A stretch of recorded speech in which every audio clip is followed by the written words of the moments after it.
Class 10th के जितने भी मेरे प्यारे विद्यार्थी 2023 बोर्ड एग्जाम देने वाले हैं, आप सभी के लिए मैं लेकर के आ चुका हूं हिंदी विषय की महामैराथन वीडियो।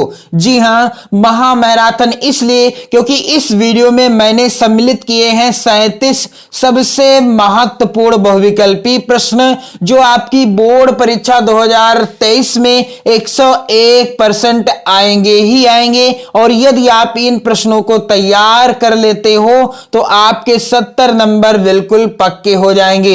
जैसा कि आप सभी जानते हो 16 फरवरी को हिंदी विषय का पेपर है। कब? 16 फरवरी। दिन कौन सा है? बृहस्पतिवार।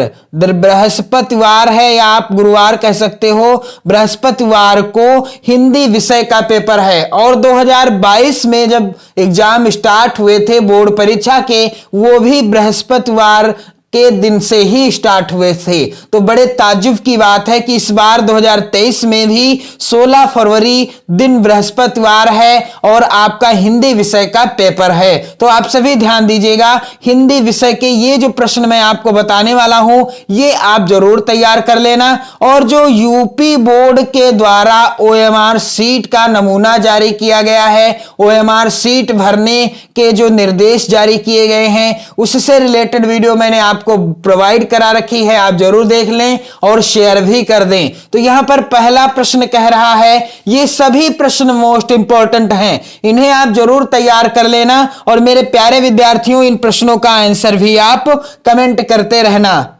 तो पहला प्रश्न क्या कह रहा है मेरे प्यारे विद्यार्थियों, चिंतामणि निबंध के लेखक कौन हैं? यहां पर विकल्प दिए गए हैं। जैसा कि पहला विकल्प आप देख पा रहे हैं महावीर प्रसाद द्विवेदी, दूसरा है यशपाल, तीसरा है जैनेन्द्र कुमार और चौथा है रामचंद्र शुक्ल। तो चिंतामणि निबंध के लेखक हैं आचार्य रामचंद्र शुक्ल जी। यहां पर चौथा विकल्प सही हो जाएगा। अगला प्रश्न है, प्रेमचंद अपने घर में किस विधा की रचना है? प्रेमचंद अपने घर में किस विधा की रचना है? क्या आत्मकथा है, क्या जीवनी है, कहानी है या फिर नाटक है? तो प्रेमचंद अपने घर में किस विधा की रचना है? आत्मकथा विधा पर आधारित रचना है। और अगला वेरी वेरी इंपॉर्टेंट प्रश्न, आकाशद्वीप और ममता कृति के लेखक कौन हैं? पहला विकल्प है यहां पर जयशंकर प्रसाद, दूसरा है हजारी प्रसाद द्विवेदी, तीसरा है प्रेमचंद जी और चौथा है दिनकर अर्थात रामधारी सिंह दिनकर। तो आकाशद्वीप और ममता जो कि रचनाएं हैं और ये किस विधा पर आधारित रचनाएं हैं? इनकी विधा क्या है? कहानी विधा पर आधारित रचनाएं हैं और ये रचनाएं हैं जयशंकर प्रसाद जी की। अगला प्रश्न है मेरे प्यारे विद्यार्थियों, वेरी वेरी इंपॉर्टेंट प्रश्न, कलम का सिपाही की रचना किसने की? वेरी इंपॉर्टेंट प्रश्न है और यह प्रश्न आपकी बोर्ड परीक्षा में 100% आएगा। कलम का सिपाही की रचना किसने की? पहला विकल्प है मुंशी प्रेमचंद, दूसरा विकल्प है अमृत राय, तीसरा है वृंदावन लाल वर्मा, चौथा है इनमें से कोई नहीं। तो मेरे प्यारे विद्यार्थियों, कलम का सिपाही किसकी रचना है? अमृत राय जी की रचना है। कलम का सिपाही किस विधा पर आधारित रचना है? जीवनी विधा पर आधारित रचना है। यदि प्रश्न आता है कलम का सिपाही किस साहित्यकार की जीवनी है, तो यह मुंशी प्रेमचंद जी की जीवनी है। और यदि प्रश्न आता है यह किस विधा पर आधारित रचना है, तो जीवनी विधा पर आधारित रचना है। कलम का सिपाही की रचना किसने की? अमृत राय ने की। तो मैंने बहुत ही महत्वपूर्ण प्रश्नों को आपको बताया। जैसा कि मैंने आपको बताया है कि 37 महत्वपूर्ण प्रश्न हैं, इसके अतिरिक्त भी आप यहां से महत्वपूर्ण प्रश्नों को जानेंगे। तो आप वीडियो बिल्कुल भी स्किप मत कीजिएगा। और यदि आप नए हो तो चैनल को जरूर सब्सक्राइब कर लेना, वीडियो को शेयर कर देना अपने सभी मित्रों में।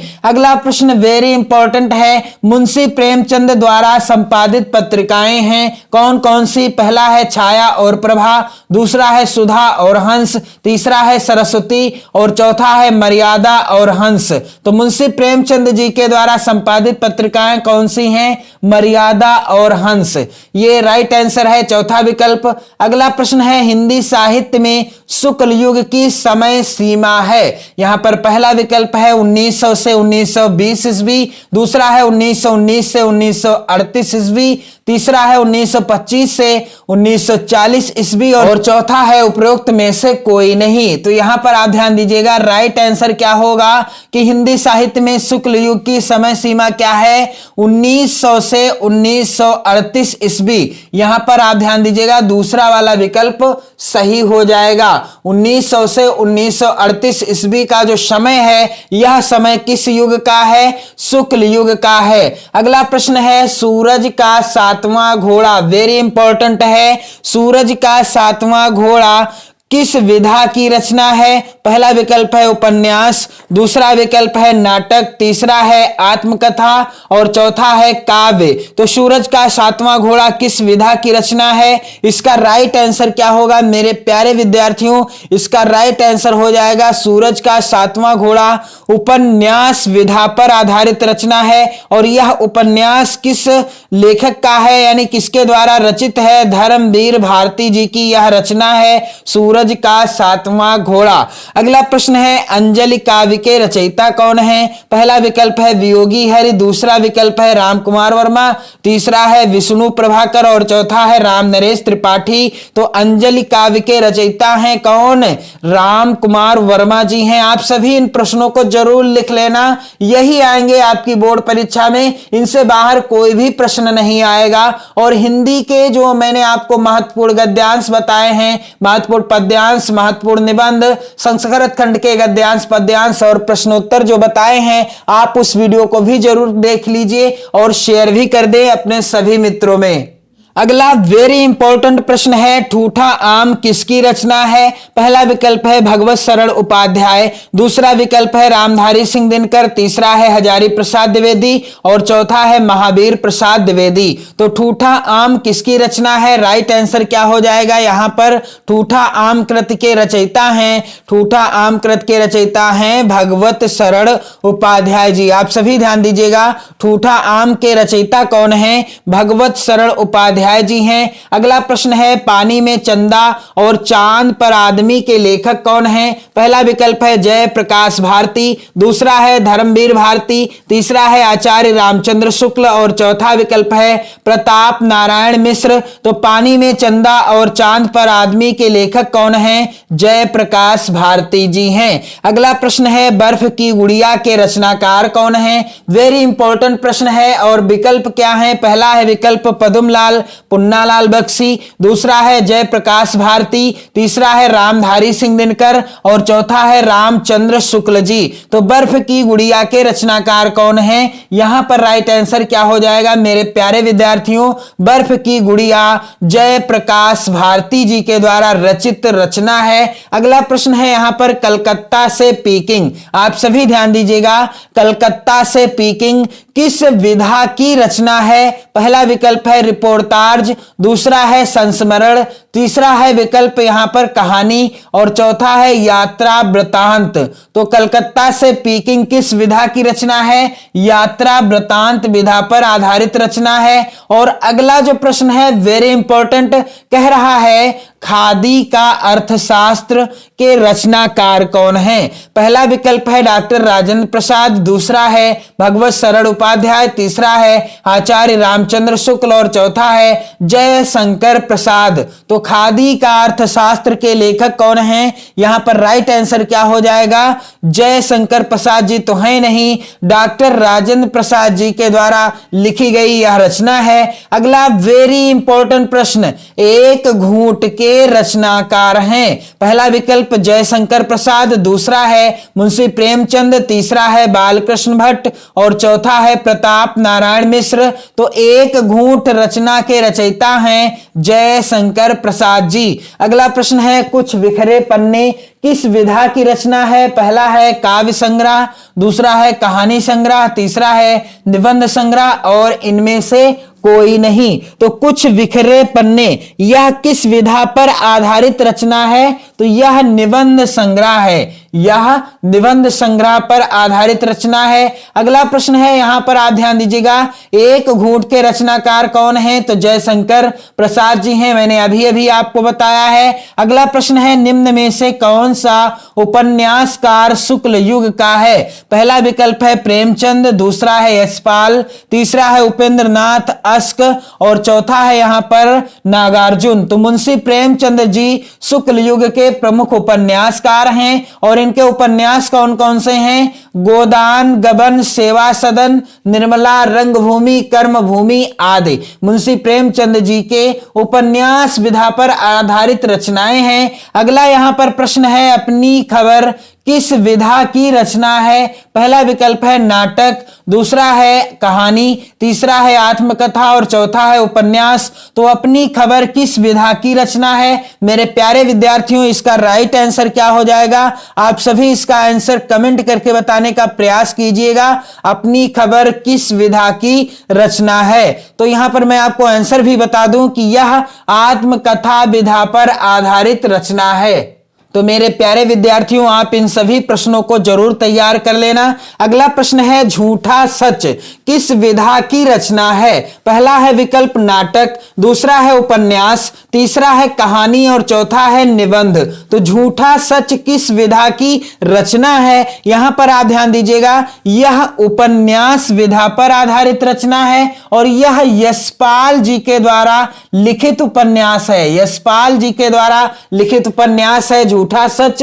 अगला प्रश्न है, भूले बिसरे चित्र के रचनाकार कौन है? पहला विकल्प है यशपाल, दूसरा है भगवती चरण वर्मा, तीसरा है मुंशी प्रेमचंद और चौथा है जयशंकर प्रसाद। तो भूले बिसरे चित्र के रचनाकार हैं भगवती चरण वर्मा जी। अगला प्रश्न है, जय पराजय किस विधा की रचना है? कहानी है, उपन्यास है, नाटक है या फिर आत्मकथा है? तो जय पराजय किस विधा पर आधारित रचना है? यह नाटक विधा पर आधारित रचना है। अगला प्रश्न है, ठलुआ क्लब, ठलुआ क्लब निबंध के रचनाकार कौन हैं? गुलाब राय, आचार्य रामचंद्र शुक्ल या फिर सरदार पूर्ण सिंह या इनमें से कोई नहीं? तो ठलुआ क्लब किसके द्वारा लिखित रचना है या रचित है? ठलुआ क्लब गुलाब राय जी के द्वारा लिखित निबंध विधा पर आधारित रचना है।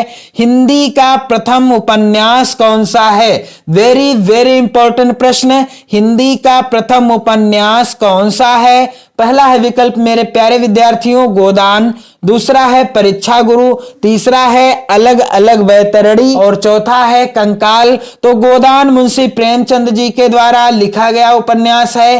परीक्षा गुरु श्रीनिवास दास, कहीं कहीं लिखा होगा लाला श्रीनिवास दास, तो लाला श्रीनिवास दास जी के द्वारा लिखित है और यही हिंदी का प्रथम क्या है? उपन्यास है। अगला प्रश्न है, हिंदी का प्रथम नाटक माना जाता है? पहला है विकल्प हरिश्चंद्र, दूसरा है नहुस, तीसरा है चंद्रगुप्त और चौथा है इनमें से कोई नहीं। तो हिंदी का प्रथम नाटक माना जाता है किसे? यहां पर राइट आंसर हो जाएगा नहुस को हिंदी का प्रथम नाटक माना जाता है।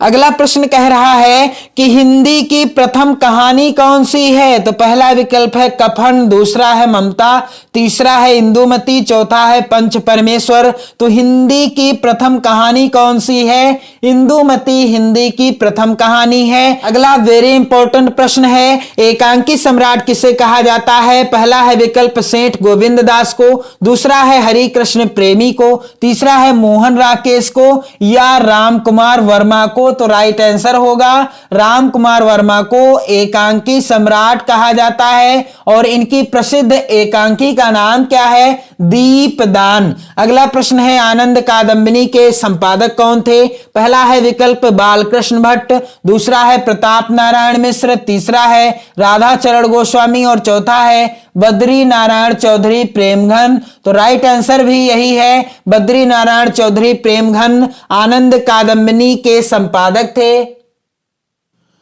अगला प्रश्न मेरे प्यारे विद्यार्थियों वेरी वेरी इंपॉर्टेंट है, प्रश्न कह रहा है कि सरस्वती पत्रिका के संपादक कौन हैं? पहला विकल्प है श्याम सुंदर दास, दूसरा है विकल्प रामचंद्र शुक्ल, तीसरा है महावीर प्रसाद द्विवेदी और चौथा है बाल कृष्ण भट्ट। तो सरस्वती पत्रिका के संपादक कौन हैं? इसका राइट आंसर क्या हो जाएगा? महावीर प्रसाद द्विवेदी जी हैं। आप सभी ध्यान दीजिएगा। अगला प्रश्न है निम्न में से कौन सी शुक्ल युग की पत्रिका है? पहला विकल्प है हंस, दूसरा है चांद, तीसरा है विशाल भारत और चौथा है छाया। तो कौन सी पत्रिका है शुक्ल युग की? राइट आंसर क्या हो जाएगा? यहां पर जो हंस पत्रिका है यह किस युग की पत्रिका है? शुक्ल युग की पत्रिका है। अगला वेरी इंपॉर्टेंट प्रश्न है संस्कृति के 4 अध्याय के लेखक कौन हैं? पहला विकल्प है यहां पर डॉक्टर हजारी प्रसाद द्विवेदी, दूसरा है विकल्प महावीर प्रसाद द्विवेदी, तीसरा है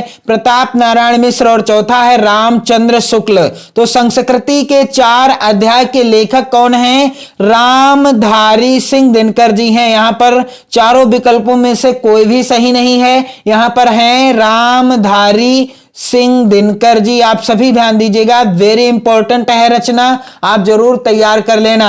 अगला प्रश्न है हास्य रस का स्थायी भाव क्या है?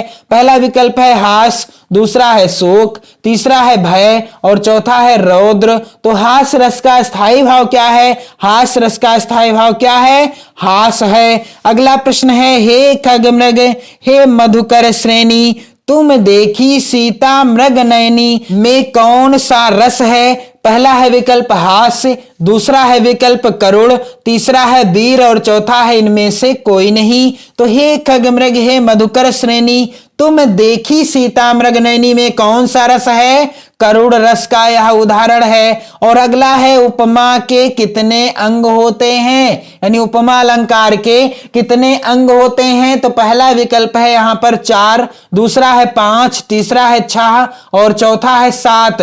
तो उपमा के कितने अंग होते हैं? यहां पर राइट आंसर क्या होगा? उपमा के अंग होते हैं 4, उपमेय, उपमान, साधारण धर्म और वाचक शब्द, ये उपमा अलंकार के अंग हैं। अगला प्रश्न वेरी इंपॉर्टेंट है आहुति सी गिर चढ़ी चिता पर चमक उठी ज्वाला सी में कौन सा अलंकार है? पहला है विकल्प श्लेष, दूसरा है उत्प्रेक्षा, तीसरा है उपमा और चौथा है अनुप्रास। तो आहुति सी गिर चढ़ी चिता पर चमक उठी ज्वाला सी में कौन सा अलंकार है? यहां पर है उपमा अलंकार। अगला प्रश्न है चरण कमल बंदो हरिराई में कौन सा अलंकार है? यहां पर पहला विकल्प दिया गया है अनुप्रास, दूसरा है रूपक, तीसरा है श्लेष और चौथा है उत्प्रेक्षा। तो चरण कमल बंदो हरिराई में कौन सा अलंकार है? रूपक अलंकार का यह प्रसिद्ध उदाहरण है। और अगला प्रश्न है सोहत ओढ़े पीतु पटु श्याम सलोने गात मनो नील मन शैल पर आतप पर्यो प्रभात में कौन सा अलंकार है? उत्प्रेक्षा अलंकार है या यमक अलंकार है, रूपक अलंकार है या फिर अनुप्रास अलंकार है? तो यहां पर कौन सा अलंकार है? उत्प्रेक्षा अलंकार है। कौन सा? दिए गए उदाहरण में उत्प्रेक्षा अलंकार है। अगला प्रश्न वेरी इंपॉर्टेंट है रोला के प्रत्येक चरण में कितनी मात्राएं होती हैं? यहां पर पहला विकल्प है 16, दूसरा है विकल्प 20, तीसरा है विकल्प 24 और साथ ही साथ यहां पर चौथा विकल्प है 28।